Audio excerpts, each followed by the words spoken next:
Hey, it worked. I'm always glad when things work. Such a good feeling. It's such a great feeling. Hello, everybody out there, if you're out there at all, because you didn't know we were coming. Surprise! Here we We're here. are. Yay. It's a good Here. time. You ain't got nothing better to do on Father's Day, do you? I know I don't. I definitely don't.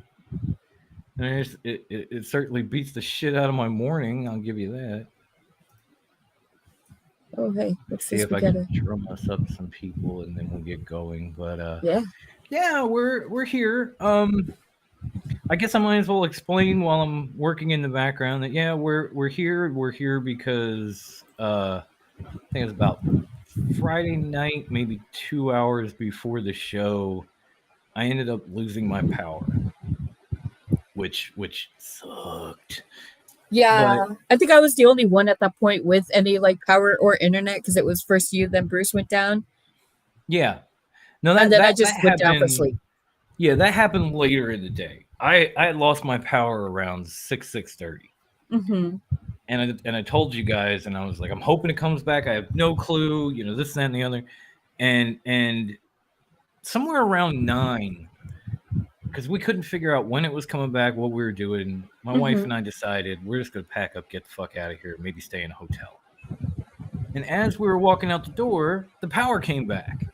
So I quickly ran to these guys and got in our group chat and said, "Hey, I'm back. I can get set up. Do you still want to do this?" Wendy was like, "Yeah, fuck it, why not?" And then Bruce came back with, "My internet just went out." Yep. So we packed it in that day because at least 2/3 of us were just fucked by the fickle finger of fate on a Friday night. Yep. Like, I don't know how else to put that. I mean, there I mean was no that's an reason. accurate description of it. There was no reason for the power failure. It was just here 1 minute on a sunny, windless day, and then it was gone. Yep, pretty And much. then when I get it back, then Brucey loses internet like 5 minutes later. It's like, okay, I guess we're putting this off. And then we decided to come back this afternoon before Brucey went to work. And apparently he's now waiting on a new washing machine. Still, holy shit. Still waiting on a new washing machine. Still. He may or may not join us. We don't know. We don't know. But We'll see what happens. oh, Devin, thank you. Happy Father's Day to you too, my Devin, friend. happy Father's Day, sir. I don't know if I still have the soundboard sound effect for it. I'm looking for it. Because whenever I see Devin, I mean, first off, you think Roman, but at the same time, you made me a member of the Shield of Podcasting for a reason. So happy Father's Day, my brother. Sierra Hotel, India, Echo, Lima, Delta. I know you got that fist up right now, dude. I know it.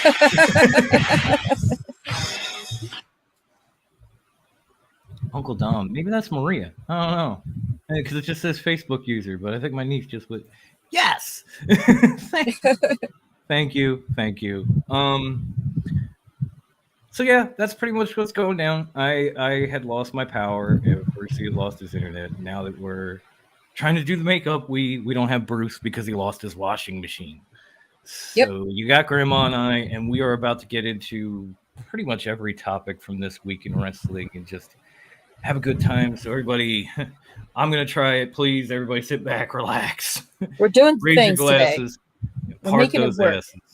We're going to make this work somehow because the very next brand spanking new episode of Top Rope Wrestling Talk, this Father's Day special, starts right about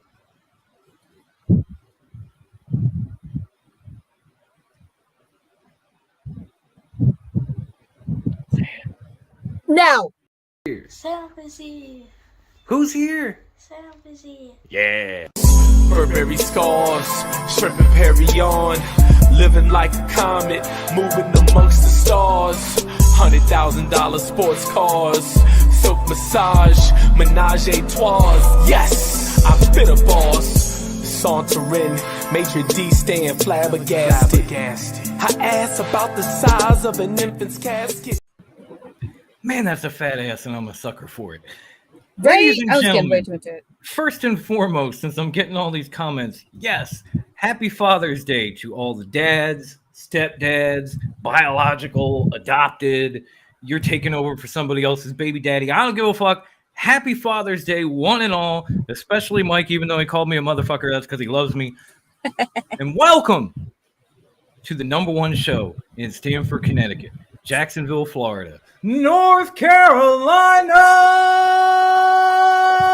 parts unknown, and the undead realm. Welcome to Top Rope Wrestling Talk. Fuck it, it's still us two. We still count. Yeah, it's us. It's us. It's the dynamic duo. And I'm gonna be nice. Fuck it. To the side of me is the first lady of Top Rope Wrestling Talk. She is the whole ass vibe, the ninth wonder of the podcasting world, because we don't treat her like a woman, but we damn sure don't treat her like a man either. She is the incomparable, the one, the only Grandma Wendy. If you're not cheating, you're not trying. We lie, we cheat, we steal. We lie, we cheat, we steal. Mamacita. Hey. And then there's me. Yes, me. Not DDP. But the greatest group champ in history. Fuck you, Bruce. You can't even groan. I am the producer, the soundboard, by God, extraordinaire, the jack of all trades, the master of absolutely none. I am your friendly neighborhood psycho, the one and only lunatic fringe of podcasting, DOL.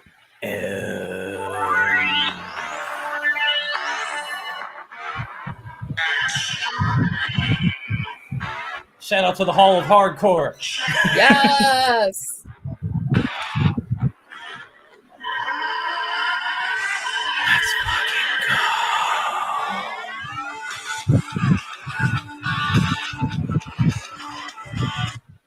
Oh, that music. That's what's up. That's what's up. Okay, I'll take things never seen in a live chat for 1,000, Alex. You guys are hot.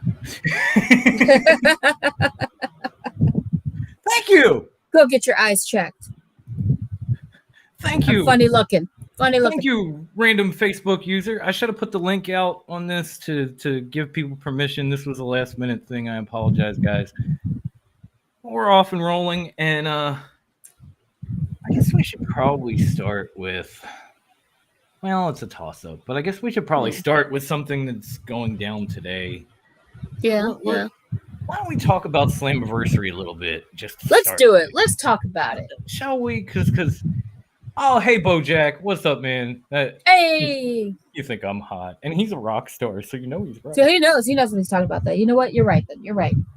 My favorite rock star. But Impact turns 20, which is ridiculous to think about, because I was watching I watched the very first show, like put out the whatever it was. It was like $4 a week to watch it on pay-per-view. And I was like, okay, I'll try. Like 20. 20. Can you believe that? Holy crap. Where does the time go? All the ups and downs between, the height of the Jeff Jarrett era and then the lows of Dixie Carter and everything in between. And they somehow survived and managed to be here today. That in itself is a feat that deserves a round of applause. Woo! I mean, love them or hate them, 20 fucking years with all the shit they've had going on and all the bum networks they've been buried on. Oh my God, yes. That says something. So congratulations to Impact. And the card itself looks pretty good. I know I was telling Wendy about this. What do we got? A 1, 2, 3, 4, 5-way match for the women's title, the Knockout Championship, in a Queen of the Mountain ladder match, which is a takeoff of the old King of the Mountain match. As you were trying to explain it, I won't lie. I was like, wait, what? Mildly confused by how it works. Wendy was like, Wendy says to me, I don't remember what that match is exactly. Can you explain it? And I'm like, sort of. We can try. It is this wildly complicated ladder match, in essence, where You don't climb the ladder, retrieve the title, and win. No. You fight, you get a pinfall. The match isn't over, but that person who's pinned goes to a penalty box, and then you get, like in this case, the knockout championship, and you have to climb a ladder and put it up while there are technically 3 other people trying to stop you from doing so. And if you manage to hang the title, you win the match and you become the champion. That is the easiest way I can put it, and even that made my head hurt. Yeah, even that, I'm like, wait, so you're hanging it? And you said Jeff Jarrett dreamt this one up, right? Originally, yeah, because he was the king of the mountain in Impact. What was he on when he thought of this? Jury's still out. You know, even Jeff talked about on his podcast and on Broken Skull, and I think even with Nick and the Universal Wrestling podcast about his demons back then and the way he had to fight to get clean and you know, be where he is today. And so the jury's out on exactly what he was on when he came up with this match, but he is in essence the creator of it. I will say this. It is originally creative, the idea, but it's quite a bit to take in. No, it is. And Pepsi Phil, I'm one of them guys that would fight for custody for my kid on a pole. Like straight up. Put him in the corner. I got this. Am I gonna have to fight my wife though? Or am I gonna have to fight another dude? Like, I don't know. Intergender is one thing. Intergender with my wife, I'm pretty sure I go to jail. I'm just saying. I mean, if you get it sanctioned by the state, you should be fine. And we live in Virginia, so you're fine. You're fine. Fair enough. Virginia's wild. They'll allow it. They'll be like, yeah, okay, fight a bitch. We don't give a shit. Sorry, boo-boo, you going down. I love that child. That child is the first thing you see normally when we come on. That's true. I will put that kid on a pole and fight you for him. That's our baby right there. Yes, that is our baby. I know it's your baby too, but technically it's like, no, my son. That's. But yeah, so I mean, it's gonna be interesting. It's the first time women have ever done it, and you know, people talk about the women's revolution or whatever. Like, and there are some people who still believe WWE created that shit, and I shake my head every time. Like, no, y'all, they just copied whatever the fuck Impact was doing at the time with the Knockouts division, and they rolled with it. Yeah, pretty much. And even then, Impact was like, "Oh, you want to do that? Hold our beer. Women are getting in cages, having Iron Man matches, last woman standing, you name it. Doing all kinds of crazy shit. We're doing all the crazy shit. Now let's see what you got." And they were like, right? We gotta go. we have a match that's not bra and panties. Like, okay, E, that's a step. I guess. I once fought Shannon Doherty at a Wawa parking lot for custody of Hornswoggle. You know something, Pepsi Phil? It's funny, but I can see you doing it. Right? Yeah, no, I'm imagining it right now, and I'm like, I see it happening. I could see him fighting like Finley for custody of Hornswoggle in a shillelagh on a pole match. I could see him fighting anybody for custody of Hornswoggle. He would fight Hornswoggle for custody of Hornswoggle. Facts. Absolute fucking facts. Yeah. So that's gonna be an interesting match. I'm also, and yes, I'm a fan of his, but I'm also looking forward to Sami Callihan's return, taking on Moose in a Monsters Ball match. Yes, like that one's a lot more. I'm actually kind of excited about that. That actually sounds really good, and I'm a not so low key fan of Moose for all the wrong reasons. Because I'm very amused by him, like this huge guy, and when he talks, it's like he got cotton in his mouth. It's just like, say what you have to say, Moose, for the love of all that is holy. And he's just like, I don't know, he's just this big lumbering dude, and it fucking cracks me up, and I don't know why. But to see him going up against Callihan, I'm like, all right, I fucks with this. Like, come on, Callihan, just give him the old 1-2, you know? I don't know if it's mutual, but you know, like I said, being a fan of Sami Callihan, if you know him, you will know that for at least the last few years, he talks shit about Moose on Twitter every fucking yes, and I love it. I love it. Every day. He like wakes up and goes, "Thank you, God, for another day to talk shit on Moose." Yep. So this feels like a long-standing payoff, even though the story is more recent. It feels, thanks to social media, this feels long-term. So I'm definitely interested in that match. The other one that's piquing my interest is we have the 10-man tag between the Honor No More guys, former Ring of Honor, wrestlers, taking on Impact Originals. And we already have the reunion of the Motor City Machine Guns for this. Kaz is coming back from AEW for this. Nick Aldis is going to be the fourth member coming in from the NWA. And then a mystery partner. So I am just since they haven't announced it, and since they've announced they're going to have a mystery partner a few weeks back, I have been sitting here racking my brain, like, who's that last Impact original that shows up? Samoa Joe, duh. That was my first one. I'm also thinking maybe we get the Fallen Angel back because he's been to Impact before, but then he kind of this is true. This is true. Yeah. Like, he came in when Josh Alexander and Christian were going to fight for the title, and then just kind of disappeared after Moose won. So it could be him. It could be Joe.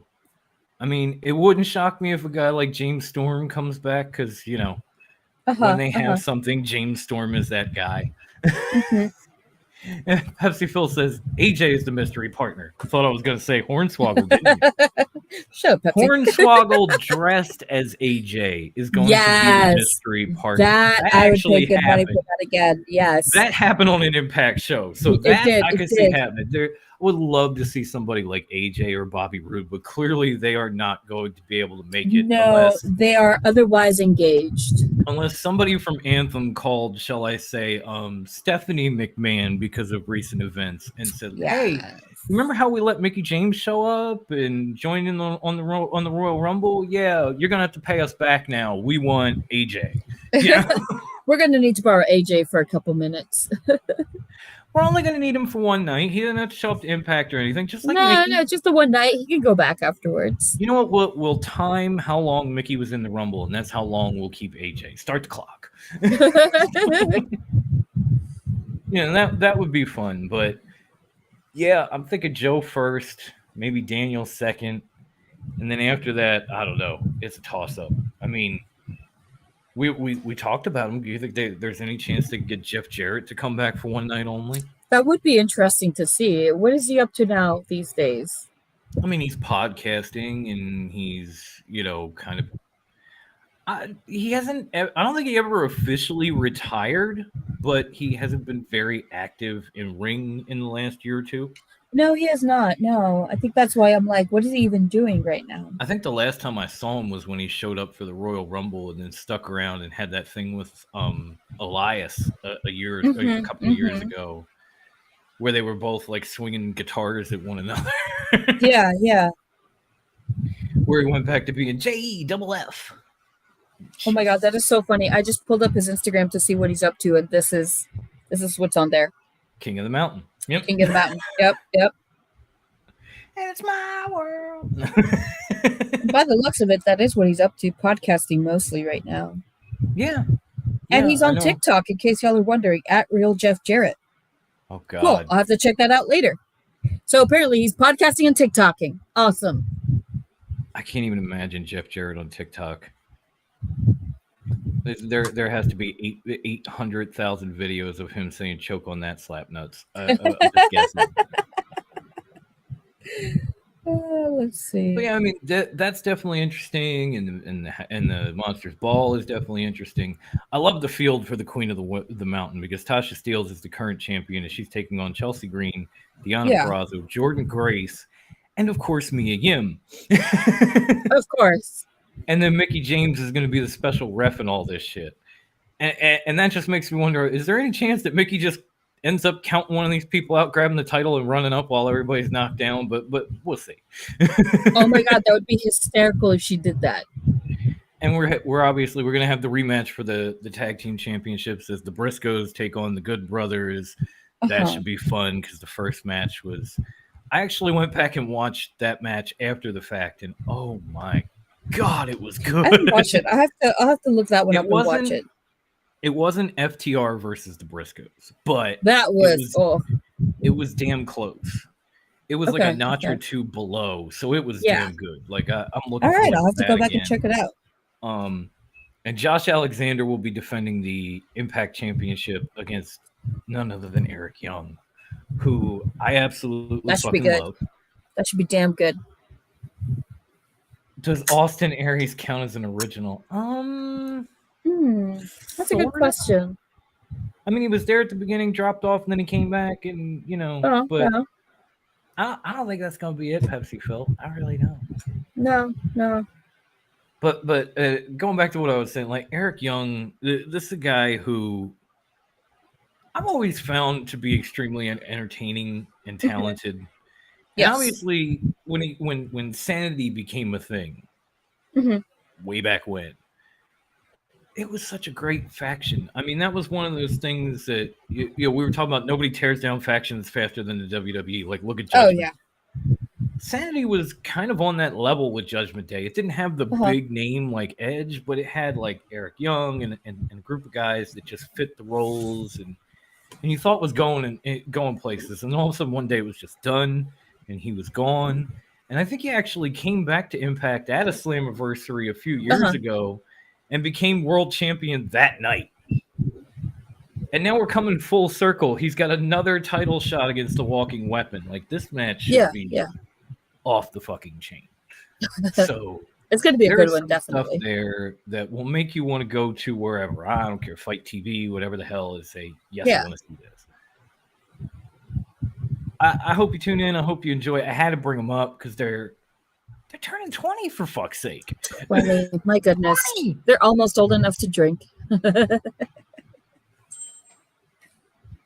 Yeah, it definitely feels that way, Dan. Like they're trying their hardest to put Tasha Steelz more over and make her a focal point, which they should, because she's a very talented wrestler. Oh yeah, absolutely. So I agree, it's a good move. Smart we money. shall see how this match plays out. She's got some tough competition, including a returning Mia Yim, who I know I love, and I know Wendy loves. I do love me some Mia Yim. But I have to. She's a fellow Warhawk, And yeah, like I said, they would have to call the reason that someone from Anthem would have to call Steph is because of oh my god. Switching gears, we got at the end of the week these reports coming out about Vince McMahon and the $3 million NDA to a WWE employee. Now we don't exactly know the employee. Originally, it was reported to be a paralegal, and then now there are reports that allegedly it was former manager and wrestler Rosa Mendez. Yes, allegedly. Allegedly. Okay, if it's not, I apologize to Rosa Mendez. I actually enjoyed her in WWE and in wrestling, and we hope you're doing well. I liked her on Total Divas. Total really Divas too. Yeah, I got a little bit of that thanks to my wife, and I enjoyed that. But I just we're not sure who the victim is. We just know that apparently whoever it was brought in, put on salary, given a raise, and then had an affair with Vince McMahon. Yes. And then passed off to John And from Laurinaitis. what we were told, it was a consensual affair. Okay. Yeah, that kind of thing. I guess it happens. Man in a position of power, younger woman, it happens. Then apparently when the affair ends, Vince McMahon turns around and quote unquote, as Wendy said, passes her to Johnny Laryngitis.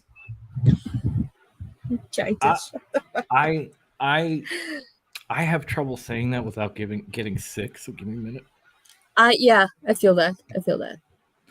Because I think I sent a meme to these guys in our group chat that said something about, okay, McMahon did this and that and the other, but then he passed her to John Laurinaitis. Nobody wants to fuck Johnny Ace.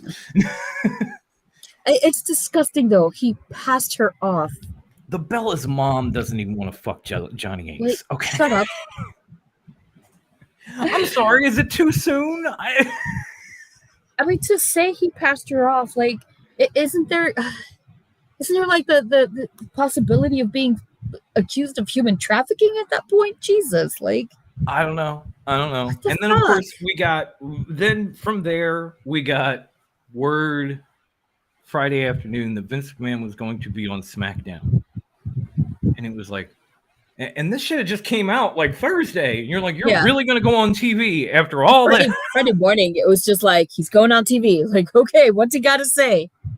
And my man Big Mike, who's been in the live chat with this, all right, messages me immediately and says, if he comes out and talks about this, it's a fucking work. And I'm like, how do they work this? Like, where would they work it It's not to? a work. This is definitely not a work. Like, there's no way this could be a work ever. Even if it was, there's no way it could be a fucking work. This is one of the things.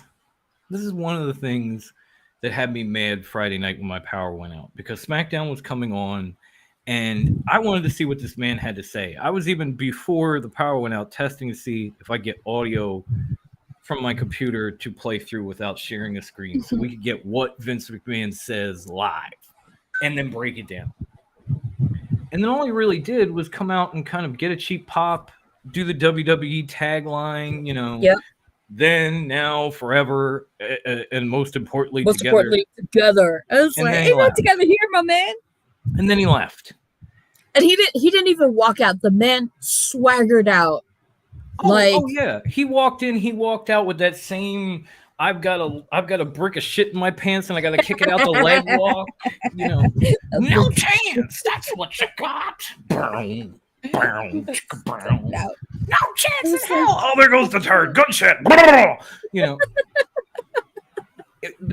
He was the same Vince, as if nothing had ever happened. He came out. He got a cheap pop from the crowd in Minnesota. He even did the whole Minnesota thing. He might as well just went full Mick Foley, and said the tagline, and he left. Yep. So he didn't leave us with much to break down, but we're gonna try it anyway. Which, I mean, I understand why he didn't come out to say, like, I'm sorry for my actions or anything, because apologizing for anything would be acknowledging having done something wrong. Exactly. Legally, don't do it. Yeah. Essentially, what he did was indirectly, like, plead the fifth. Like, I can neither confirm nor deny any of these allegations. Fifth.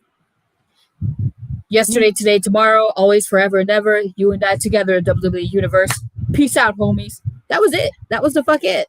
I agree, but I think one of the reasons he did the whole then, now, forever together, it felt like a nice corporate way of him saying, like, I'm not leaving, right?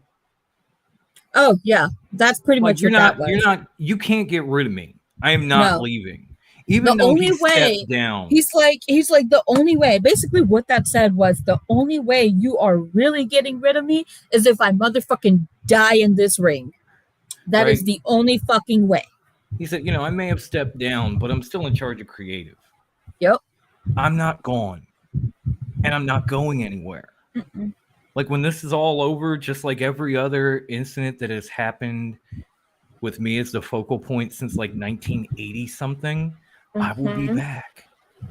Because even researching this, Bruce brought up that he thought it had something to do with an accusation of rape, and I was like, yes. No, that was another referee in the 80s from the mid 80s, that was never truly substantiated. And then, since she didn't actually make a statement to the police or go through with the process, the statute of limitations ran out. Yes. Mm-hmm. So it just disappeared. Yep. But that was one of the many, and I do mean many. And I was going to say, like, involving Vince McMahon. I mean, some of them are out there. I did see somewhere that there was like reports that there were multiple things that were coming up, like multiple NDAs that they were looking into. And it's like, multiple, how many is multiple? Like, right? Like, but that's when you think back on Vince, like, there's a lot of very public things, documented things, like the steroid trials, the Snuka stuff, the Benoit incidents and all his appearances, all this stuff. There's a laundry list that you already know of and that people have spoke of ad nauseum. But then there is just almost as big of a list of shit that has never seen the light of day, and this NDA is just one of them. Yep. And the investigation into it brought up what Bruce was talking about with the original referee back in the 80s and a few other, and a limo driver and a few other things. But who knows? But the one constant through all these instances is guess who's still there and still in charge? Yep. Good old Vinny Jr. For what now? We talk about, how Dustin Rhodes has wrestled in 5 different decades because it's the 80s, 90s, 2000s, 10s, and 20s. Guess what? Mm-hmm. Vince McMahon's been running this company that long with all this shit Yep. going on, and he's going to continue to when all of this is over. Yep. If anything, Johnny Ace is done. Oh yeah. No, he's definitely. Because you can say what you can call Vince McMahon, or you can say he's Teflon. You can call him the Highlander. He is the one. No, he's immortal. He will stay. He will stay here as long as he wants to. But you can't really say that about John Laurinaitis. No. And I just feel like if he is kept around, it's gonna have to be super low key and like so backstage people forget he fucking exists. Yeah. And I feel like John is basically going to be put in the role of fall guy. Not that he doesn't deserve it, because clearly he was involved. Oh, but this is going to be one of those things where Vince walks away and continues his life, and John is screwed. Yep. Johnny gets to eat shit. Aw, I appreciate like Brian and of course my man Nick and others saying Happy Father's Day. Thank you. I appreciate it. I even came with the man, the myth, the bad influence shirt just for the occasion. The bad influence? Shut up. I'm serious. It's on here. I can't get it on camera, but it's on That here. is fantastic. I love it. I had it custom made. You would. Because it's an accurate description. It is. It really is. Yep. But yeah, what even Brian is saying, he's basically a psychopathic billionaire. What do you expect? I don't know about psychopathic. I would go with narcissistic. Yeah, megalomaniac comes to mind, but that might be a little harsh. Is it though? He figures he's gonna skate on this like he did with the steroids. He figures he's gonna skate on this like he has with everything, dude. Yeah. If he covered up a murder, how is he still walking the streets? Even when they brought up that he did it, it was in the early 2000s. Here in 2020, now we got this.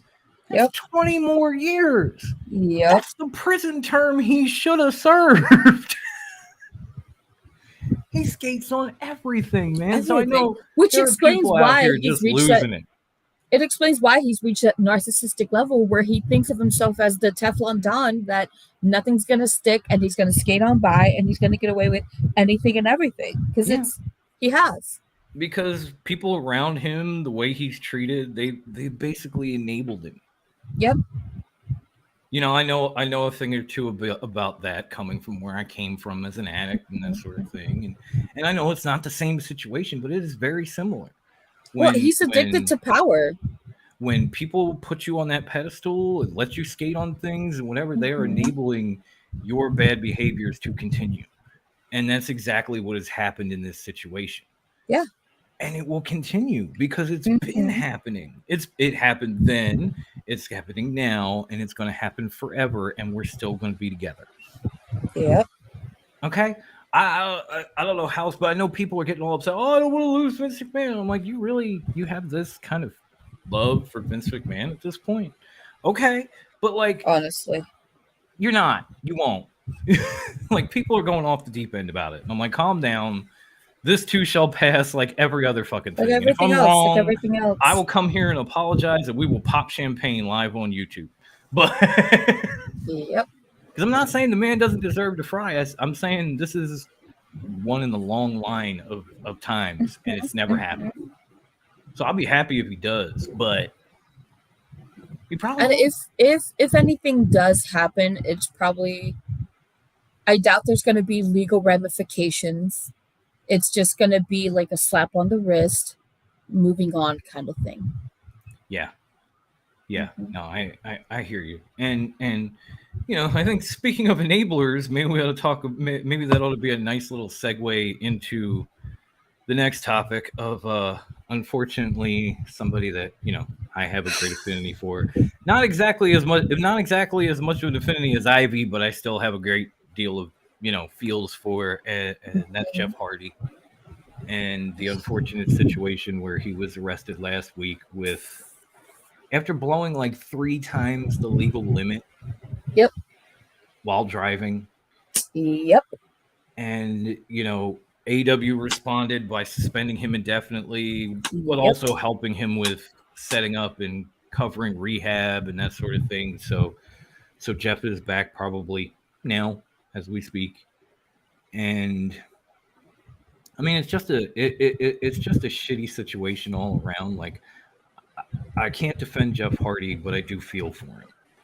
Yeah, yeah. I do feel for him, I especially. understand that. I feel more for his family because there were people out here blaming Matt and all these people for like enabling him, which is what made me think of it. You know, allowing him to get away with these things and do these things. And there were like appearances for Hardy prior to this where people like Matt and Rebby and his wife and everything else would, if there was a bar like attached to the appearance they were going to, they would go and pay the entire staff not to serve Jeff Hardy. I don't care what you want to say. If that's what they did, that is the opposite of enabling. Yeah, like they went out of their way to prevent. That is disabling. Okay. Like that's nipping it in the bud, and he still found a way to do it anyway. Yep. Eventually, you gotta, and again, I speak from experience. Eventually, you gotta blame the addict. You gotta blame the guy in the recovery, because I didn't know. I've been clean for a very long time, but I've had my slips. I've done my share of stupid shit, and it even took me a while to go to rehab and come out and not go back. Because it was a situation where I was being made to go to rehab. Like courts were ordering me to go to rehab, or I was going to jail, and I was like, "I'll take rehab, thank you." But I didn't really give a shit about being there. I just didn't want to be in fucking jail. Yeah. Okay, and so I would come out, and it would be like, "Well, that was fun. Okay, back to doing what I was doing." And then even when I came out the last time, I had a few relapses before it finally took, and those were my fault. Nobody enabled me. It wasn't because of some person or some event or something. That was me.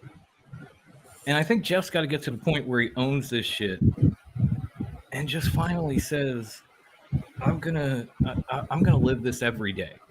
I'm not gonna let like pain or whatever determine my future. I determine my future. Yeah. At least when it comes to my drinking and my drug use and whatever the hell else.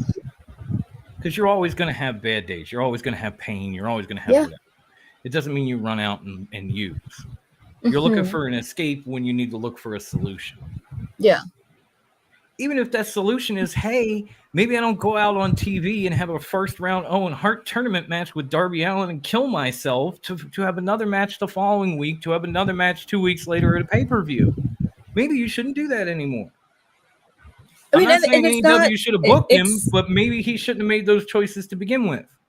It's not like he doesn't have the resources either to meet with a doctor and discuss, hey, how can we do pain management for what I do and how I do it in a way that's safe and healthy for me.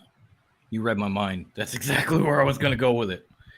He has to resource, and AEW is like, we'll do what we can to help. It's not like Tony's like, you're on your own, Yeah.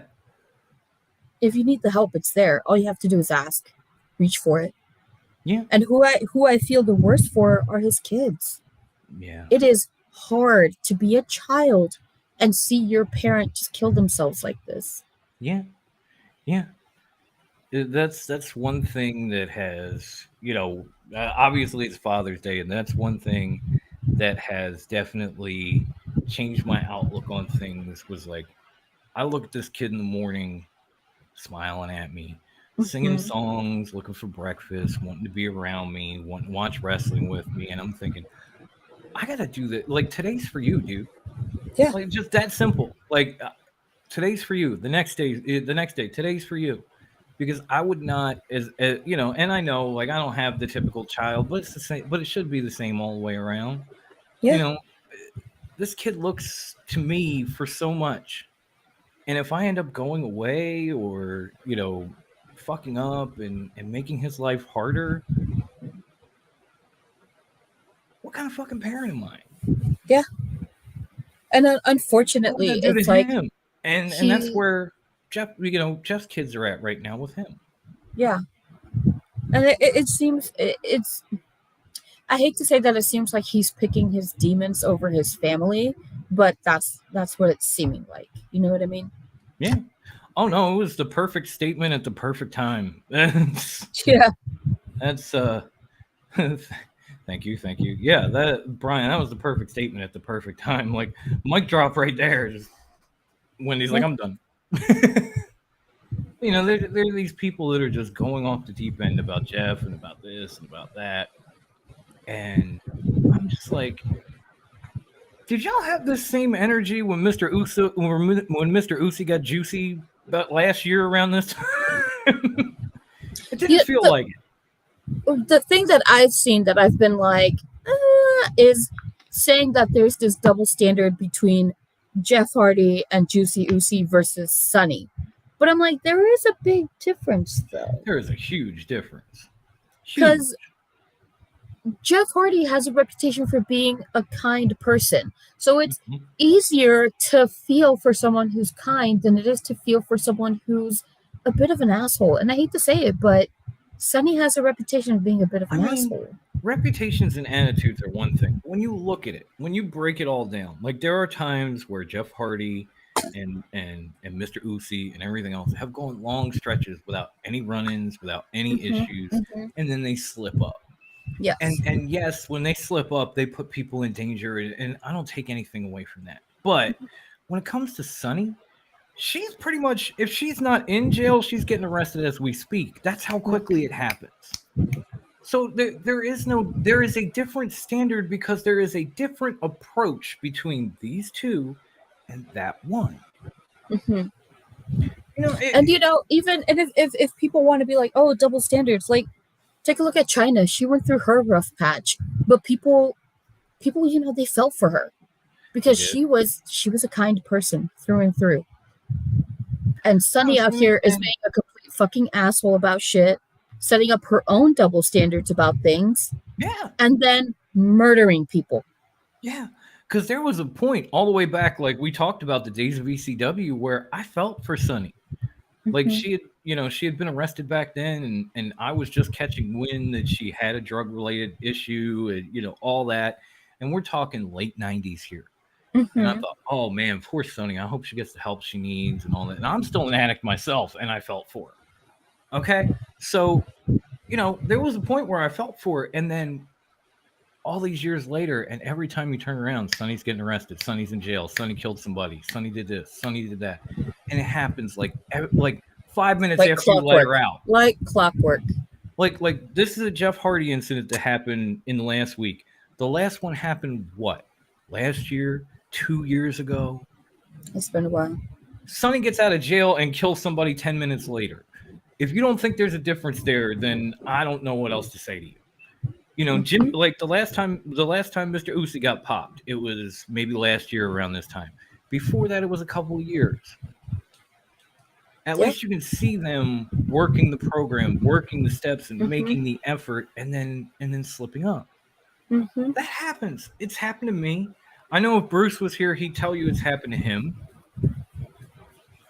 And with Sunny, like the memes were made about her. The memes have been made about Jeff Hardy. The memes were made about Juicy Uzi.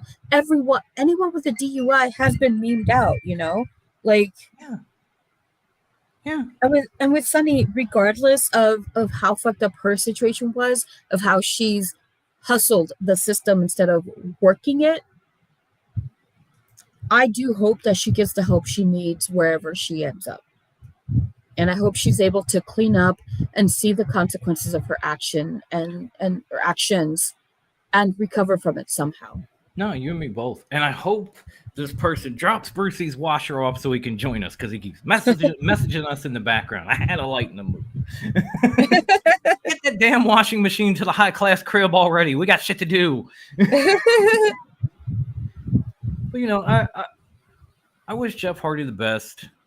Even if this means that maybe the whole last run in wrestling is done, maybe because I know like last Dynamite, from all the reports before the incident, the Hardys were supposed to be the ones that won the tag team titles on Dynamite.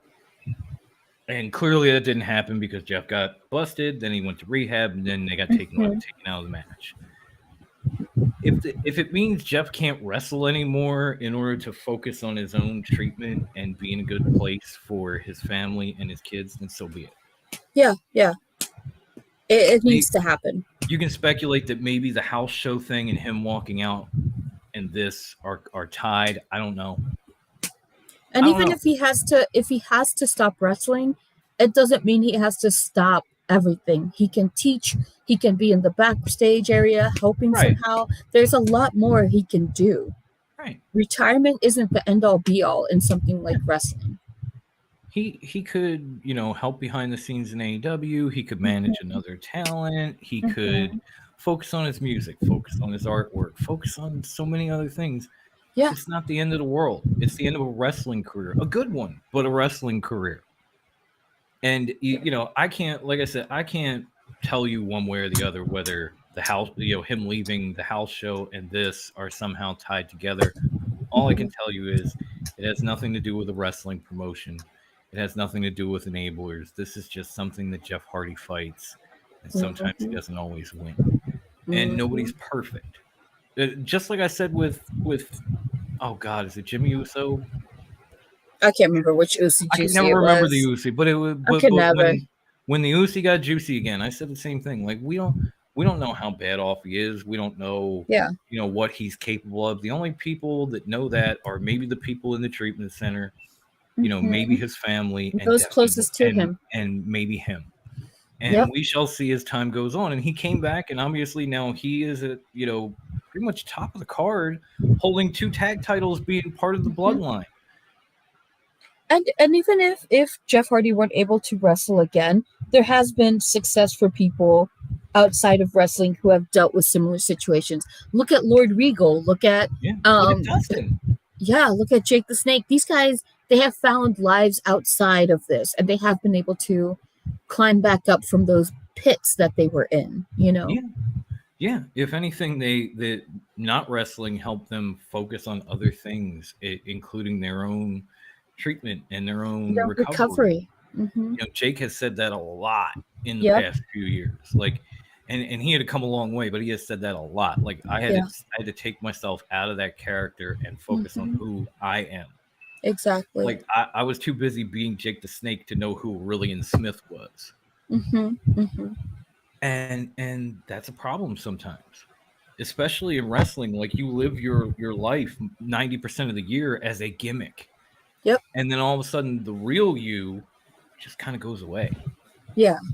And that's not good in situations like this with Jeff or whoever.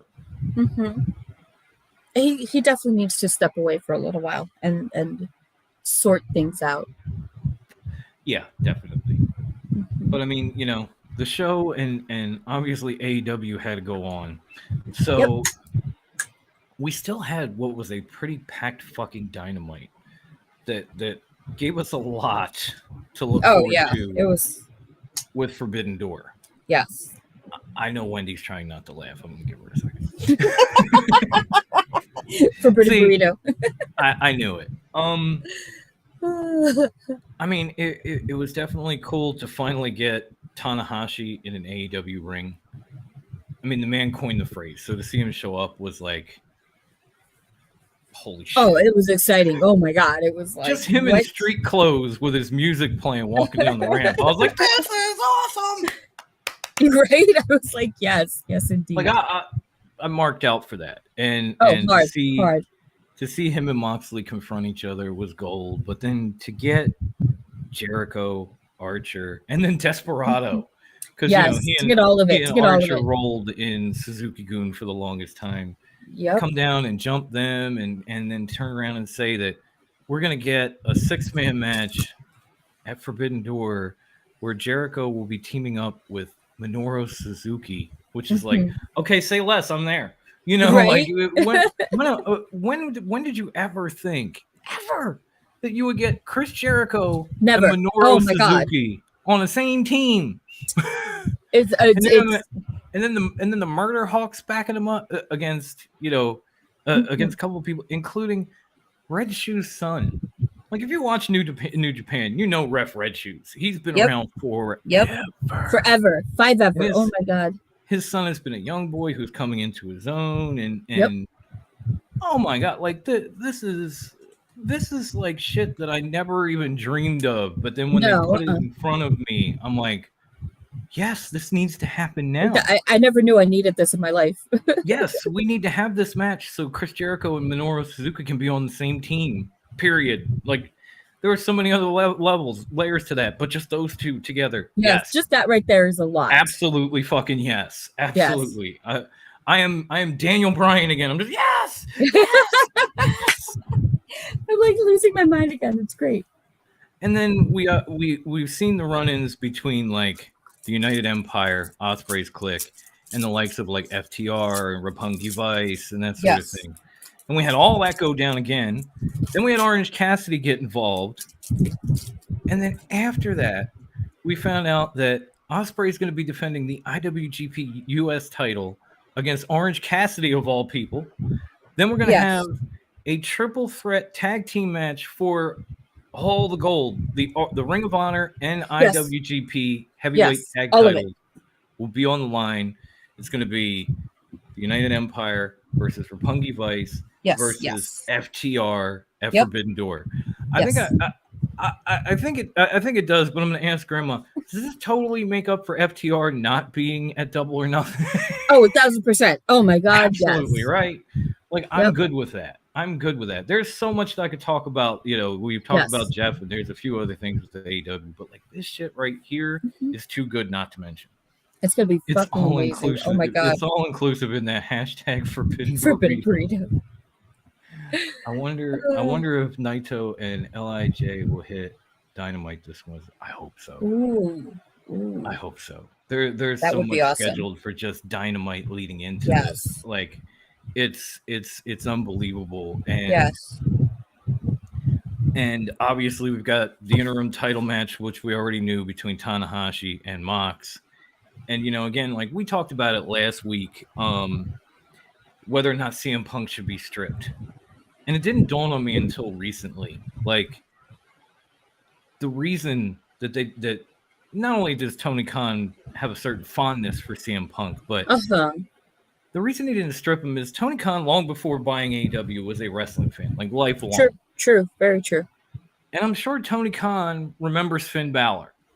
Oh yeah, remembers Finn having that epic match with Seth Rollins, winning, being on the top of the mountain, holding the Universal title, popping his shoulder back in. Like it popped out, and he popped it back in. Popping his shoulder back in to finish the match and win the title. And then not 24 hours later, having to relinquish that title. Yes. And basically, to this day, has never really been a player for that championship since. I mean, I know he's had his opportunities where, you know, he's in a clusterfuck match when Brock Lesnar is holding a title, or he had the whole debacle at Extreme Rules where he dressed up as the Demon and the top rope broke, which, I gotta be honest, I don't know about Wendy, but I took that as a personal insult. Maybe it's a Michael Jordan thing. I took that shit personally. Why the top rope cost the Demon? I am a huge fan of Finn and the Demon. Why's it gotta be the top rope? It was ridiculous. It was the dumbest thing ever. Vince, what do we do to you? I just sat here and called you the Highlander and how you're Teflon and all this shit. What did I talk shit about you, but come on. I talk mad shit. A little shit about you, but I don't talk as much shit as I could. I talk all the shit.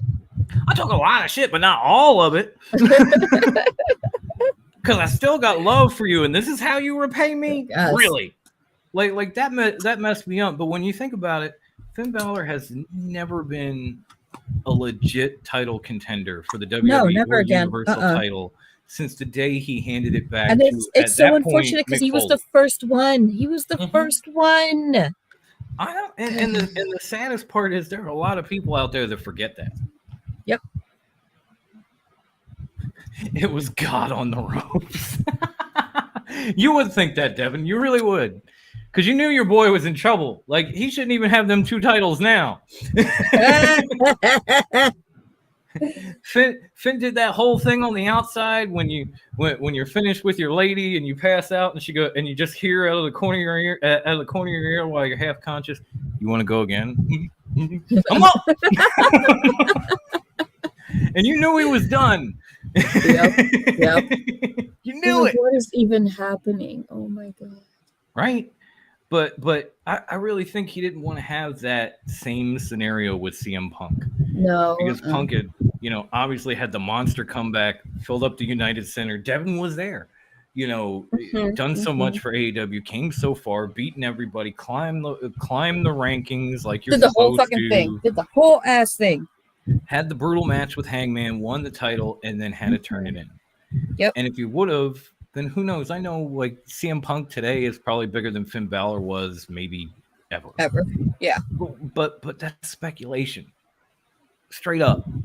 He could have went the same way. He comes back and they're just like, well, we don't really know what to do with you. Do we give you a rematch? Do we make you climb the rankings?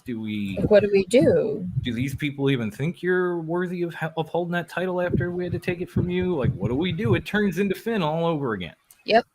So say what you want, but between, the TNT title and the consistency between that, I feel like they've done the right thing, crowning a temporary champion at best.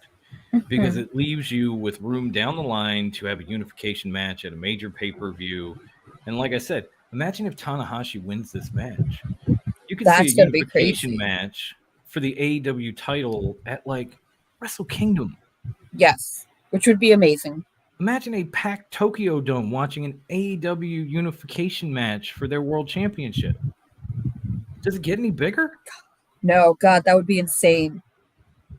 I mean, that don't get me wrong. I know unifying the titles at WrestleMania this year was kind of a big deal.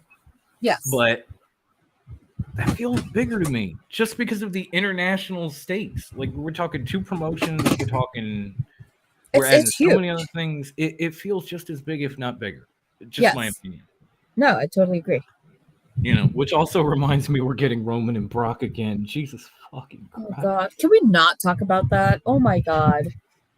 I'm sorry. As soon as I said title unification, it popped back into my head. You know what it is? Okay. This is all I'm going to say about Brock and Roman. It's like when you're a kid and your mom makes like this huge ass meal for a family of 50, but you're only a family of 4, so you're stuck eating the same shit for like a month. That happens in my house all the time. This is the exact same. This is the exact same meal. This is the exact same meal all over again. I'm not here for it. No, I had a mother who was full-blooded Italian and would cook for our entire neighborhood, even if it was just 3, 4, 5 of us. Miss you, Mom. And oh my God, we had so many fucking leftovers. And don't get me wrong, every time she cooks something, it's like, this is delicious. But then when you're having it for the 7th time in 8 days, you're like, all right, enough. I can't do one more piece of lasagna, Ma. The 7th time in 5 days. What are you talking about? Yeah, for real. Like. Just no, Ma, I can't do it. Like, Jesus, I can't no more. So yeah, I totally understand that coming from. That's what it feels like. That's legitimately exactly what Brock and Roman feels like. No, you're absolutely right. Like, I could attest to that fact. It just feels like, I think Devin put the meme up, something about like how we're gonna get Brock versus Roman at SummerSlam 2050. Oh my God! And there was a picture of like, I saw that meme, like old as fuck. Yes, like gray bearded Brock and gray haired Roman. Fucking and died. The funniest thing was, I wish I could find the meme right now and I'd share screens. If you see this meme, the two of them looked like Patrick Stewart and Ian McKellen from the original X-Men movies. Yeah. Like, Brock looks like Patrick Stewart with a beard, and Roman looks like Ian McKellen with like the long pushback gray hair, and the beard and the face. I was like, man, they could do SummerSlam and then reboot the X-Men in 50 years. I'm here for this. Here it is. I found it. And he has the glasses on. See what I'm saying? I died. I was like, oh my God, like bro. Patrick Stewart and Ian McKellen from the X-Men. Like, bro, that is literally how it's gonna be. Oh my God, why? It is straight up like, if you can't message me the meme, I'll put it on screen. I don't give a fuck. It's true though. They look exactly like Patrick Stewart and Ian McKellen. It's like, okay, so 30 years from now, they're gonna main event SummerSlam and reboot the X-Men. All in one fell swoop. Maybe by then we'll get Old Man Finn to be Wolverine. It'll be fun. It'll be fun. We'll come up with a whole cast 30 years from now. Wrestlers of today as X-Men. You'll see. It'll be a new special at some point. We've already got a good group going. But yeah, I can't believe we're getting that again. Like, I know. All right, we've talked it enough. That horse is so dead and beat. Moving on. Let's go next thing. Maybe it'll be better than WrestleMania because of the injuries. That's all I can come. Oh my god. But yeah, I mean, so going back to AEW, obviously we got all these new matches. Then we figured out we've got at least Miro and Pac in this 4-way match for the not Intercontinental Championship. And of course, we're going to have Penta versus Malachi Wednesday, and then we've got the New Japan bracket coming up, and that'll round out the field.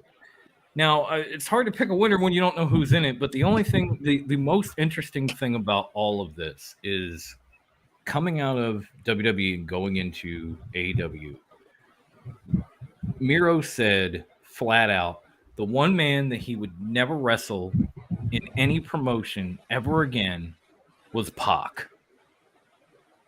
Because in WWE, Pac got in a match with him, botched something, injured him, and it kind of sort of led to his downfall. I mean, it was part of it. It left a sour taste in his mouth, let's say. And so he said he would never wrestle this guy again. And now he's going to have to at Forbidden Door. I'm sorry for laughing like that, but it's like, bro, you were all like, I'm never doing it. And it's like, well, you kind of have to. Now you are. You don't have much of a choice in this. It's happening. There's going to be happening. 3 other guys, so maybe we'll make it so you two don't have any contact, but and you're it was like, low JK, you thought. Haha, joke's on you. I mean, now, granted, Miro has been there for quite some time now. So maybe somewhere down the line, he and Pac got together, talked it out, worked it out. That has not been put out there. No. All we know is what Miro said on a podcast, that I will never wrestle this man again. He injured me. He's unprofessional. The list goes on and on and on and on. Yep. And now it's going to happen next week. Yep. So, yeah, it's worth laughing over it. Thank you. I'm still getting Father's Day wishes. I love you guys. And now we're even getting, who should be part of the X-Men team. Oh yeah, well, I mean, Jade, of course. Jade's got Storm covered already. Yes, I agree. Especially since she went back to the white hair. That's definitely something that needs to happen. Even 50 years. Well, the green and pink was to represent her AKAs and all that, so. Yeah. But yeah, I mean, There's another one. We've got Wolverine, we've got Storm, we've got Professor X, we've got Magneto. We're building it already. And I brought it up 5 minutes ago. We got it all. But it's just God, what the hell were we talking about? I don't even know anymore. Oh my God, we derailed hard. The live chat derailed us with these comments. Well, yeah. I mean, it was bound to happen. It was bound to happen. Yeah. But Miro and Pac. So it's just good. Yeah. Oh my God. I feel like at this point, and yeah, I know we don't have half the bracket or half the competitors in this match, but I feel like this is Miro's championship to win. Yes. Like definitely yes. They're not calling it this, but I have been calling it this since Miro came back. He is going on the redemption tour. Oh, absolutely. And what better way to end this redemption tour than by holding up that not Intercontinental Championship? Yeah. I don't want to call it All Atlantic. I don't like the name. I mean, not Intercontinental Championship. The Global Championship? I don't know what the fuck to call it anymore. I gave up. The other IC title? Fuck, I don't know. It's happening because Sycho said so. X-Men. You damn right. Where's Accurate. Baby? Get me a broken skull. Accurate. Give me a broken skull. I'm gonna pull up the Disturbed version of the Stone Cold theme and chug it right quick. Oh my God. No, but yeah, this is definitely Redeemer's like the Redeemer's redemption tour. Yeah, like this is his opportunity and his chance. And then if you ask me, like he's definitely gonna. I think he definitely should win it. Yeah, I mean it's nothing against My money's on him.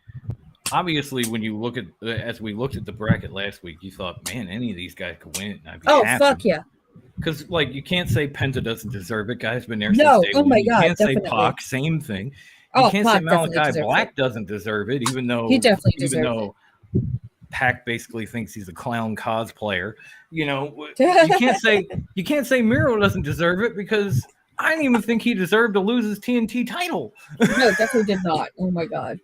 He was so good with that belt, man. He was elevating that championship. You know, like nothing against Scorpio Sky, but he put that or even Cody before him, but Miro took that title and kind of brought it to another level. He definitely elevated it, yeah. And people have kept it there, but he's the one that kind of brought it up a few notches. Yeah. And speaking of people, I even had after the last episode, people saying to me, well, how come you're not okay with All Atlantic, but you're okay with TNT title? Like, I get that it's a television championship, but they named it after their network. That makes sense. That makes total sense. They got a TNT title for the men because they're on TNT. They got a TBS title for the women because they're on TBS. That makes sense. You created an Atlantic championship with a Pacific Coast country. That makes no sense. So it's the not Intercontinental Championship. I mean, Japan is in the Pacific. Flat out. True. Flat out. There has to be a reason, though. Yeah, they didn't want to call it the Intercontinental title. But also on a more serious note, to these people who are saying like, oh, you know, AEW has so many titles.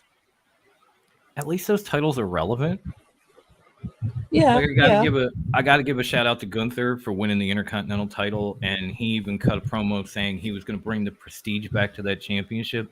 But he has to bring it back because that title has not been defended at a pay-per-view. I don't care if you call it premium live event, pay-per-view since WrestleMania 37. It's been a while, yeah. That belt at some points was hotter than their world championship. Yes. When Brock went home and The Miz was the only champion on Raw as a heel at his peak, he made that Intercontinental title more relevant than the Universal Championship. That was not that long ago. He definitely gave it the Mr. Perfect touch. Because you remember Mr. Perfect when he had the IC title? Like, that shit, it was like there was so much prestige attached to it. Like, it was the fucking Intercontinental title, you know? Yeah. And it fucking The Miz, like when he had it, it's like you said, because it was the only title for a while, he elevated it as well, you know? Mm-hmm. He brought it back to that prestige. But now it's been a while. And I think but that's exactly what I'm getting at, is like they have to, like, the Intercontinental title has kind of been forgotten about, and Gunther has to bring prestige back to it. Yeah. And I think someone the level of Gunther, he could definitely like bring it back up a notch. Does anybody look at, like, say, Bobby Lashley feuding with Austin Theory for the US title and go, why, Bobby? This shit is beneath you now. Because I know I do. I mean, the man's a 2-time WWE champion. Cody goes out, Randy goes out, so he goes after the US champion. I'm inclined to disagree. Because I feel like in the hands of Theory, like, okay, so Theory's not a bad wrestler, but it feels cartoony because he is a cartoony person. I think Lashley, if we had like Lashley up there as one of those champions, he could definitely make it a serious title once again and make it something worthwhile. That's true. That's true. I just, as Bruce had said to me, I think when you had missed a show, Austin Theory, or Theory now, because I know he cut his name down to one. Yeah. Just feels like the OG Drew McIntyre character. Like, he's Vince McMahon's hand-picked guy. He's the next one. He's the future. All this shit. How did that work out for Drew McIntyre? Kind of made him a joke. Even when he held that Intercontinental title, he was still kind of a joke. And it Mm-hmm. feels like Austin Theory is at that level, and now you're bringing Bobby down to it, where he could be, in Money in the Bank or Mm-hmm. going after Roman Reigns, and you would say, okay, it makes total sense. Mm-hmm. Going after Austin Theory, you're like, why? It just feels like you're clearing a path for Seth Rollins, which is why I put him up in the background, and I'm fine with that because I love Seth Rollins. But Which, yeah, that makes sense as well. But I don't know. I want Lashley to have that title. I want him to re-elevate it to what it was. I wouldn't mind seeing him do that. I'm just saying, like, this guy was injured, lost his championship in an elimination chamber that he never got in, came back to have this, kind of incredible feud with Omos. Like, it was better than I thought it was going to be. Mm-hmm. Mm-hmm. And, then talks about Money in the Bank for a minute, and then all of a sudden moves on to pose downs with Theory on Raw.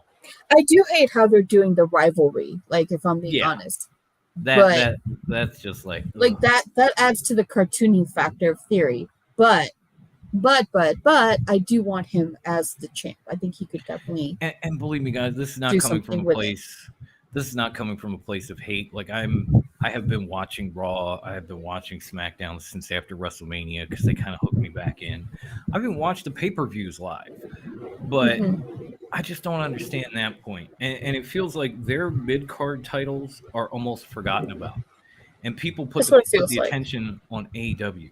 Now, as far as I'm concerned, you can't forget about Scorpio Sky right now. He's one of the hottest things in AEW. You cannot forget about Jade Cargill. No.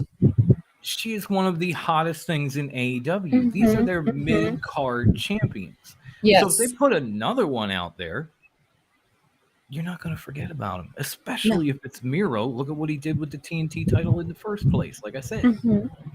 So let's not go there, or if we are, let's just call it across the board is all I'm saying.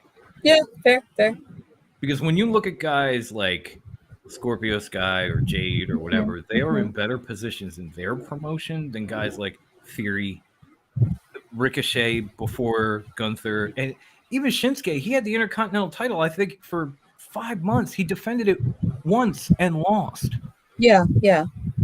How is he in a better position than, say, Scorpio Sky is, or even Sammy Guevara before him? Yeah.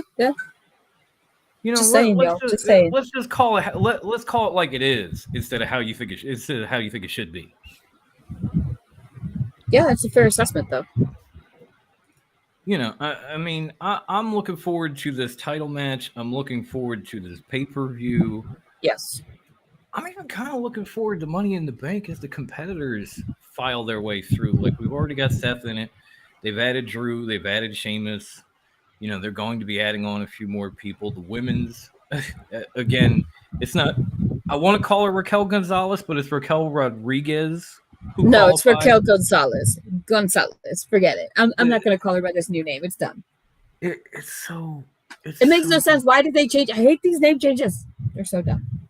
Yeah, I'm starting to get okay with Gunther. I still want to call him Walter, but I'm starting to get okay with it. I didn't understand why they had to change Raquel Gonzalez to Raquel Rodriguez. That made no sense. None. The worst one for me is now the third name change of the same guy. Eli Drake became LA Knight, became Max fucking Dupree. And now he's a model and he has an agency and any semblance of what made him what he was before he walked into NXT is pretty much gone. I'm so confused by this. Like, you and me. Are you having an identity crisis, Eli Drake? Like what is happening? Obviously, I had to watch SmackDown yesterday because I had no Power Friday. And Max Dupree was supposed to debut his first clients of his modeling agency, and it didn't happen. Like, they had a spotlight on the ring, they played the music, it didn't happen. Then you see him talking to Adam Pearce and saying, like, you promised me, premium lighting and sound and pyro and blah, blah, blah. This is what you give me? No. I'm like, what the fuck is this? What is even happening? Like, I could kind of understand the transition because Eli Drake and LA Knight was just basically a name change. Like, maybe they made him a little cockier, gave him a little more money. But like, it was still kind of the same guy at the core. This is like Rick Martel of the 21st century. This is the model. He might as well come out with a bug sprayer full of perfume and just Like spray none of people this and is blind making them. sense. Like Like, this like, is this is just fucking weird. And by the way, Brian, I'm sorry, I know I've had it up here for a while, but I like your idea for Scarlet as either Mystique or Emma Frost. I don't know who to pick because they would both have to kind of be naked at one point, so you can't go wrong either way. Lord have mercy. Where's the lie?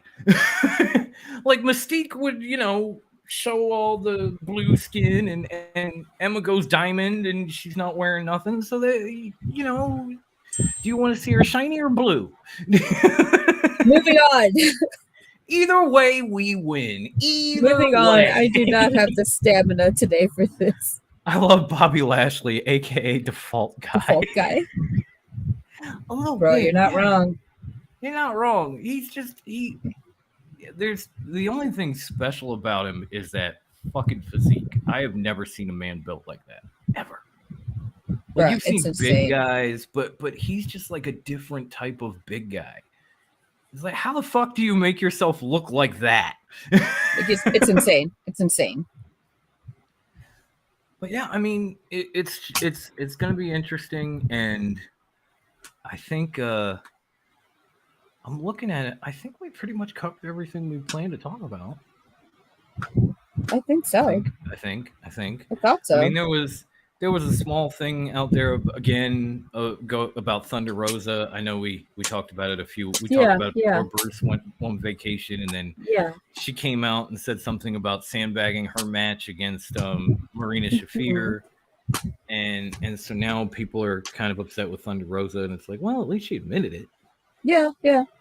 Like, do I think she's some toxic member of the AEW roster? No. But I think this is true because she fucking admitted it. Yeah. She owned up to her shit. Yeah. It's just, where do you go from here? Do you now improve, or do you just kind of continue and just keep going, well, my bad? Because at that point, you don't need a title. I love you, Thunder Rosa. Yeah. You know I do. But if you're going to go there and just continue at that level, there's no point for you to be in that spot. None. I don't feel like she really needed to. I don't even know what I'm talking about. I don't know where I was going with that. You can ignore it. I lost it. about Thunder Rosa and her antics lately, or her apologies and all that. Oh yeah. Like, I don't know. Like, it wasn't even like a direct apology or anything. It was just like, things got hashed out or whatever. But like, I don't even know if it was necessarily like they made it. I don't know. I feel like fans made it sound worse than what it was. I don't know. My brain's scrambled right now. I'm exhausted. I don't know where I'm going with anything anymore. No, I mean, there were reports that came out this week saying Thunder Rosa was, reportedly, according to sources, quote unquote, toxic to work with. And then a few days later, I think she put out something on her Instagram, which I'm trying to pull up and my computer won't let me. Basically saying, like, we, today we take responsibility and we get better. Like, because at the end of the day, we break bread. We're mothers. Yeah. All that stuff. And it was a picture of her and Marina Shafir, where she was basically owning up to the fact that, like, I didn't give you everything that I could give you. Yeah. She didn't either. Like, it felt that way. Like, she didn't either. No. We're gonna do better. Yeah. Okay. Yeah. This shit happens. I mean, I'm a big football fan, and I can't tell you how many times when some team gets blown out, you hear the press conference with the coach saying, well, we got to get better. Like, next week we got to be better. Next week we got to be better. Then if you're like the Deadskins, you just don't get better. But they even have the press conferences where they still say, we got to get better. Like, this is true. It's a mantra. Thing. It's a common thing in sports. And, wrestling isn't exactly a sport, but it is. Yes. And so this is kind of commonplace, where you just say, it happened. We're going to learn from this. We're going to get better, and we're going to move forward. We're going to kick ass. Yeah. And most times, unless you're the commies, you do. Yeah. But I appreciate that there was ownership of it, and it wasn't like just complete bullshit or anything, or like complete denial. You know what I mean? Yeah. Like she came out, she addressed it. I think that was the important part. And obviously, I don't think there's any ill will from Marina Shafir. From either of them, yeah. If there's some toxic relationship, I'd like to know who thinks it. That would be wonderful because again, sources. Yeah. Sources could tell you that the South Philly Psycho is coming back to wrestling at Forbidden Door. You will not see my ass. Sources. Fucking you will sources not see it. always. But if sources tell you, are you going to believe them? If a person is quoted saying, then it's one thing. But if a source tells you, most of the time, it's bullshit. And I guess, well, the last thing we could broach, and we're not even sure it happened yet, was the reports of Sasha Banks being released. Allegedly, because first it was she's released, then it was her legal team or her agent is working on getting her released. Yeah. Let's just say hypothetically she is released. Do you see Sasha going to find another wrestling promotion, or is Sasha going to try to become like the female version of Dwayne Johnson now? Because she's been in some TV shows, she's gotten some offers. You think she'd rather go Hollywood or go somewhere else? I could see her going Hollywood instead and giving the wrestling a break for a little while. I don't think. I'm trying to think what I've seen her in, and to be honest, I can't think of anything except she was in The Mandalorian, wasn't she? Yeah, she was in The Mandalorian, and but it was like a non-speaking part. She had a couple of lines. It was more action than Yeah, yeah. I don't know. I'd like to see what else she could do acting-wise. It's also been reported that she's had offers to do other shows and maybe a couple of movies. And so, depending on what truth there is to that, maybe she's got some options. I first and foremost want to say to anyone that's out there complaining about like Sasha Banks or even Naomi being unprofessional and walking out, where the fuck were you when Toni Storm did it? Where were you when Jeff Hardy did it? Because none of these people were unprofessional, but all of a sudden Sasha and Naomi are? Why? I mean, they're just demanding to be respected and given their dues. That's all. There's nothing unprofessional about that. Like they went to Vince McMahon with a problem because they didn't like the way they were going to be booked, and they wanted to focus more on their tag team championships. Apparently, Vince changed it, and then somebody from the creative team got butthurt, and they changed it back. And when they caught wind of that, they turned around, put the titles on the table, and they left. You know what? No. You can have Brock Lesnar throw a title at the boss, and that's not unprofessional. And call him an asshole, by the way. And call him an asshole. But these two women just say, "Give us our dues." They're okay. But they went through the proper channels. They tried to handle it. They thought it was handled. It turned out it wasn't. So they went, you know what? We're just not going to do this. And they put the titles down and they walked out. But again, like you said, Brock Lesnar can walk in after winning a championship at a pay-per-view. Throw it in the boss's face. At the boss in Gorilla, tell him he's an asshole, walk away, and he's fine. Mm-hmm. He's back on SmackDown yesterday. That's not unprofessional. Hometown, no less. But Sasha and Naomi are unprofessional. Like, I get why people kind of snap at Sasha because it's not like it's the first run-in she's had in WWE.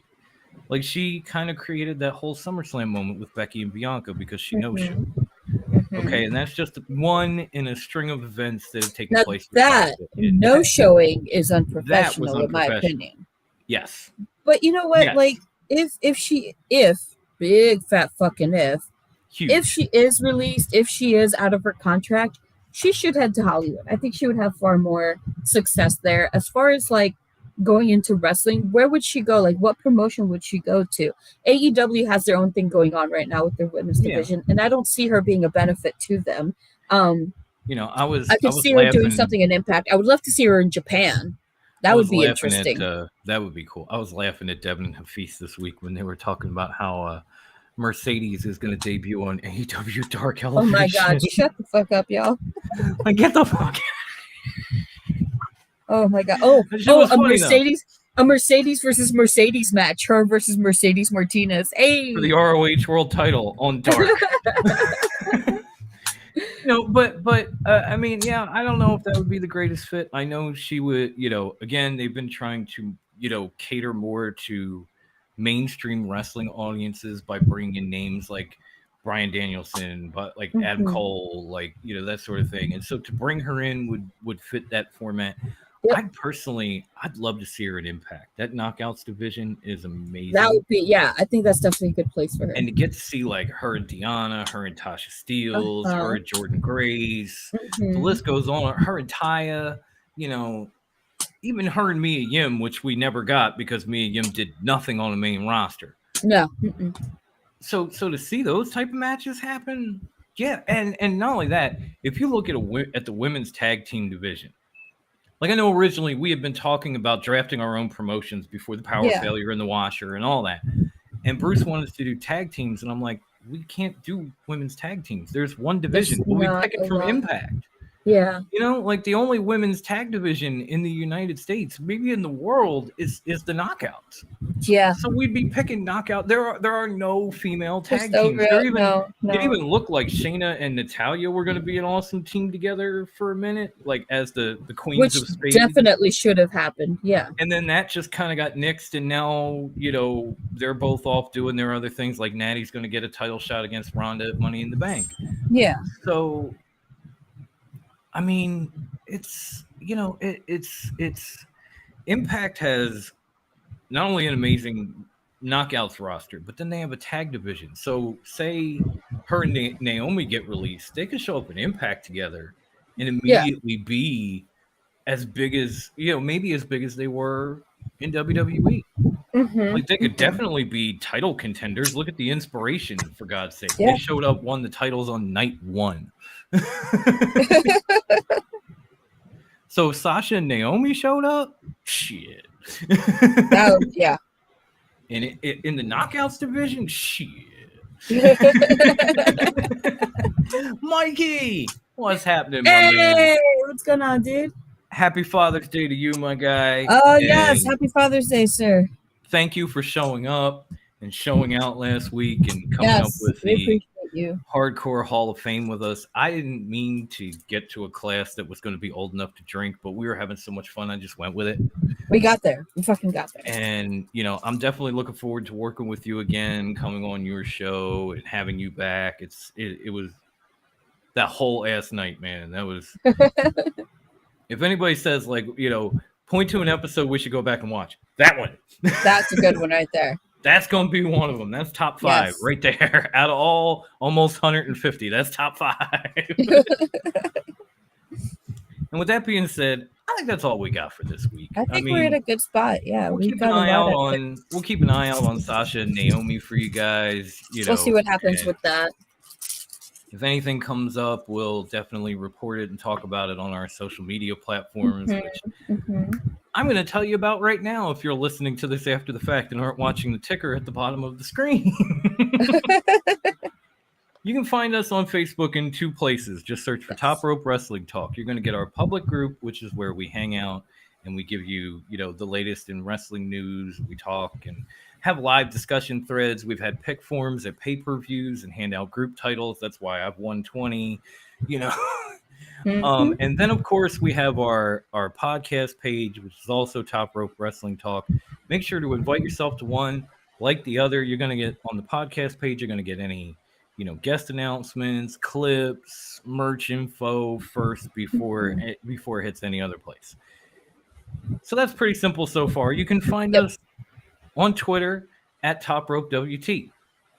And we want to thank everybody, because we talk a lot of shit, but we still want to thank everybody on Twitter for being well over 500 followers now. That's insane, including pretty much every member of the League of Extraordinary podcast. So if you're ever wondering where you can see like Mike and the Wrestling DeLorean, or Ivan and Circle of Debate, George Straight Talk, Devin and Hafiz from Clark Street, whoever, you can find them either in our followers or on our timeline. You can follow them, you can listen to them, subscribe, do whatever you want to do. They're all worth it. Everyone in this league is top notch. I love them. Again, this is all still pretty easy until we get to this point. Because this is now where it gets a little challenging. You can also come and follow us at the winner of the PWI Lifetime Achievement Award for worst Instagram handle ever. And that is at top _rope_wrestling_talk. Brucey, what the fuck were you smoking, man? I mean, thank you for the award. But what yeah. That was, that's a lot. And last but not least, if you are listening to this after the fact and you don't know, we have a YouTube channel. There are YouTube exclusives that you do not get on our podcast platforms. There are also other shows that we have done that are on our YouTube channel, but not our audio podcast platforms. Uh-huh. So to see all of that, come to TRWT, parentheses, a Fox Den Jump, close parentheses. Yes.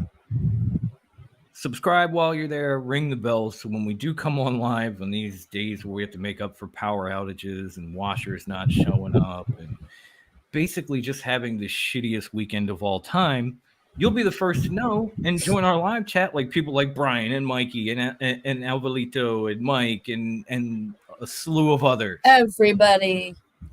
And you can get involved. You can be a part of the show. You can listen back and say, hey, they brought up my comment, that type of shit. Just have fun with it. And yes, merch. I'll say that too, get that out of the way. I'm sorry, Grandma. We're getting to you, I promise. I have to be the fill-in, Brucey. You do. You can come and find all of them, and I do mean all, because we have everything from t-shirts to hoodies to onesies to leggings to bath mats, shower curtains, blankets, pillows, everything, magnets, buttons, stickers, the list goes on. But to see it all, go to trwtmerch.threadless.com. You will see all our logos. If you click on a logo, you're going to see everything that's available on. Get yourself a mug, get yourself a tumbler, get yourself whatever the fuck. Yes. And help us get a few bucks in our pocket in these trying times, will you? Yeah. Give us a hand, y'all. Give us a little bit of financial freedom, some dollar bills, if you will. dollar bills. Dollar bills, y'all. Give us a hand, y'all. Give us a hand. Oh, thank you, Ivan. Thank you, Ivan. All these happy Father's Day wishes, man. Y'all are trying to make a psycho cry on camera. I'm not gonna do it. I'm gonna do it. And we love you too, Alvalito. We do. Love you guys, Alvalito. Love you, bro. Yeah, Mikey. Happy Father's Day. Most definitely had a lot of fun. Always down to come back. Yes, we will have you. Now, from there, Grandma, please let the world know where they can find our amazing audio podcast. You can find us on anchor.fm/TRWT. Yes. Okay. Sorry. I wanted to add a .com, but there is no .com. It's just anchor.fm/TRWT. From there, you can find us wherever podcasts are distributed: Stitcher, Spotify, Apple Podcasts. You can find us on iHeartRadio. You can find us everywhere. You get the idea. So just look us up, listen to us, check us out. Yeah, that's what's up. That is definitely what's up. And I want to thank everybody that showed up for this as we are trying to make up from, kind of a shitty weekend. Everyone in the live chat, everyone that supported us to this point. We will be back with High Class next week. Yes. And we will be back with, this might be episode 150, y'all. It will be 150. I'm pretty sure it's 150. It's going to be 150. I tried not to count the one with when High Class was on vacation, like that was a special, but yeah, I mean, this is the two of us. This counts. Yeah. So we will be back with episode 150 next week. If you got any well wishes or whatever, hit me up, send me a clip. Yeah, totally. I'll try to add it into the show, and we'll be back to draft and build our own wrestling promotions like we were supposed to do this week. Mm-hmm. Yes. But we can't do it because it's Bruce's idea. And we don't have fucking Bruce. This gives me more time to put more thought into it, though, so that's helpful. We will be so happy to be back to you as a whole ass Death Triangle next week for a huge episode number 150. I can't believe it. I mean, yes, we do make podcasts, but as Ivan said, we don't just make podcasts. History. We make history. Yes. And this one is history. So everybody stay safe out there. Enjoy Slammiversary if you're watching it. Raw tomorrow. Just enjoy wrestling. If it's not your cup of tea, let somebody else drink it. And as always, Stay fresh, cheese bags. There it was. There it went. We are history, ladies and gentlemen.